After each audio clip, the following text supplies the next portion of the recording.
தாய் தமிழ் உறவுகளுக்கு வணக்கம். தமிழக மனிதவள மேம்பாட்டுத்துறை அமைச்சர் கில்லி சரத்குமார் தாம்பரம் தொகுதியிலிருந்து தமிழக சட்டசபைக்கு தேர்வு செய்யப்பட்டவர். இவர் போதைப்பொருள் பயன்படுத்தினதா ஒரு வீடியோ வெளிவந்துச்சு.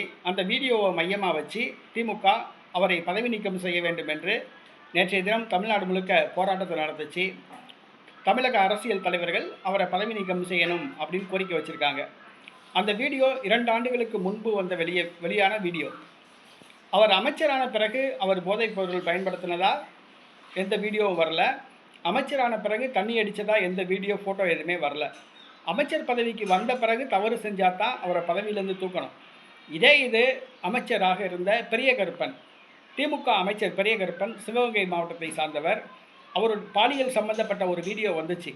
ஆனால் அந்த வீடியோ வெளிவந்த பிறகு அவர் திமுக அமைச்சராக இருந்தார். இப்போ மு.க. ஸ்டாலின் அமைச்சரவையில் கூட அமைச்சராக இருந்தார். அப்போ அந்த பாலியல் வீடியோவை பார்த்து திமுக அவரை ஏன் பதவி நீக்கம் செய்யலை? பெரிய கருப்பனுடைய பாலியல் வீடியோ வெளிவந்துச்சுல, அப்போ எதுக்கு அவரை பதவியில் வச்சுருக்கீங்க? பதவியிலேருந்து நீக்கியிருக்கணும்ல. பாலியல் புகாரில் சிக்கின, அதுவும் அந்த வீடியோவில் இருந்த அந்த பெரிய கருப்பனை எப்படி நீங்கள் அமைச்சர் பதவியில் வச்சுருந்தீங்க? நீங்கள் சரத்குமார் அவர் அமைச்சராவதற்கு முன்னாடி ஒரு வெளிவந்த வீடியோ போதைப்பொருள் பயன்படுத்தினதா. அமைச்சராக இருக்கும்போது அவர் போதைப்பொருள் பயன்படுத்தின வீடியோ கிடையாது. அமைச்சராக இருக்கும்போது தண்ணி அடித்த மாதிரி வீடியோ போடலை.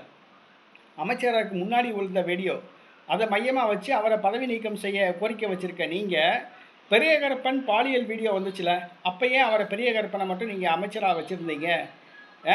உங்களுக்கு வந்தால் மட்டும் ரத்தம், மற்றவங்களுக்கு வந்தால் மட்டும் தக்காளி சட்னியா?